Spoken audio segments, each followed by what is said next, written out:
Iran વચ્ચે ચાલતા યુદ્ધમાં હવે મૂળભૂત સુવિધાઓ ઉપર હુમલા કરવામાં આવી રહ્યા છે। ઓઇલ બાદ હવે એકબીજા દેશના પાણી પુરવઠા સ્ત્રોતને પણ નિશાન બનાવવામાં આવ્યા છે। બહેરીનમાંથી અમેરિકાએ ઈરાનના કેશમ ટાપુના ડિસેલિનેશન પ્લાન્ટ પર હુમલો કરી અને તેને તોડી પાડ્યો છે, જેના કારણે 30 ગામમાં પાણી પુરવઠો ખોરવાયો છે।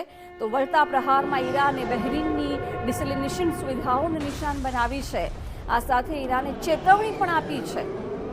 ઉલ્લેખનીય છે કે યુએઈની પાણીની 70% માંગ ડિસેલિનેશનથી જ પૂર્ણ થાય છે। હવે પાણીનો પણ એક વિકટ પ્રશ્ન અહીં આવીને ઊભો થયો છે।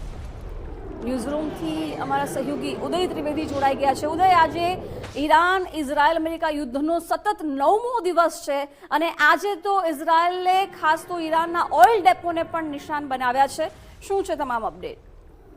જિજ્ઞાસા, યુદ્ધમાં ઓઇલ રિફાઇનરી, ઓઇલ ડેપોને ટાર્ગેટ કરાય છે, સૈન્ય ટાર્ગેટ કરાય છે, સૈન્ય વિસ્તારોને, પરંતુ હવે સ્થિતિ એવી થઈ છે કે ઈરાનના પાડોશી દેશો પણ હવે ઈરાનના હુમલાથી હવે ત્રાસી ગયા છે।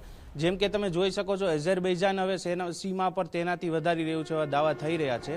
સૈનિકોની રજાઓ રદ કરી છે, જેથી કરીને આ મને એવું લાગે છે કે આ ઇઝરાયલના અઝરબૈજાનના સંબંધ ખૂબ સારા છે અને ઈરાન ઉપર દબાણ વધારવા માટે આ પ્રક્રિયા હોઈ શકે છે।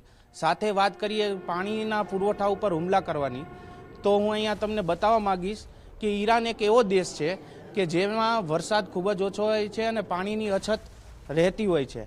ખાસ કરીને તમે જુઓ ને તો ઈરાનના આ પોર્શન જે દેખાય છે ને, આ પોર્શનની અંદર જાગ્રોસા પર્વતમાળા આવેલી છે। આવી જ એક પર્વતમાળા ઉપર કેસ્પિયન સમુદ્ર પાસે થઈ છે, એટલે કે સમુદ્ર પછી ઈરાન એવો દેશ છે કે સમુદ્ર પછી તરત પર્વતમાળા આવે છે અને પછી રણ વિસ્તાર આવે છે, જેથી કરીને ત્યાં વરસાદ ખૂબ જ ઓછો પડે છે।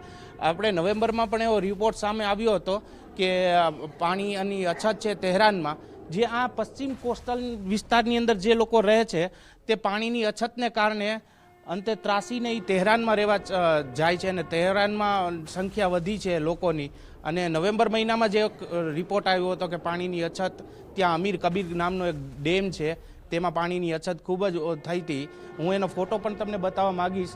તમે અહીંયા જુઓ કે આ પહેલાં નવેમ્બર મહિના પહેલાં આ અમીર કબીર ડેમના ફૂટેજ છે કે જેમાં કેટલું પાણી દેખાતું હતું અને પછી પાણી નવેમ્બર મહિનામાં કહેવાતું હતું કે ડિસેમ્બર મહિના સુધી ચાલશે, પરંતુ હવે ઇઝરાયલે જે પાણી પુરવઠા ઉપર હુમલો કરવાનું ચાલુ રાખ્યું છે એ દર્શાવે છે કે ઈરાનને લોકોને ખાસ કરીને ખૂબ જ મુશ્કેલીનો સામનો કરવો પડશે। જી જિજ્ઞાસા। બિલકુલ ઉદય, આભાર જાણકારી માટે। એક તરફ ઇઝરાયલ અને અમેરિકા મળીને હવે ઈરાનને વધારે ટાર્ગેટ કરતા ઓઇલ ડેપોની સાથે સાથે પાણી પુરવઠાના તમામ સ્ત્રોતો પર પણ હુમલાઓ કરવામાં આવી રહ્યા છે। મિસાઇલ અને ડ્રોન થકી હુમલાઓ કરવામાં આવી રહ્યા છે। ઈરાનમાં અત્યારે પરિસ્થિતિ ઘણી જ વિકટ બની છે। તો ઈરાન તરફથી પણ ગઈકાલે જે વાત કરવામાં આવી હતી, રાષ્ટ્રપતિએ જે નિવેદન આપ્યું હતું કે પાડોશી દેશો પર હુમલા નહીં કરે, પરંતુ આજે ઈરાન તરફથી પણ સતત પાડોશી દેશો પર હુમલાઓ ચાલુ રાખવામાં આવ્યા છે। ખાસ તો અઝરબૈજાને પણ હવે ઈરાનને સ્પષ્ટ શબ્દોમાં ચેતવણી આપી છે અને ત્યાં તેમના સૈનિકોની તૈનાતી કરી દીધી છે।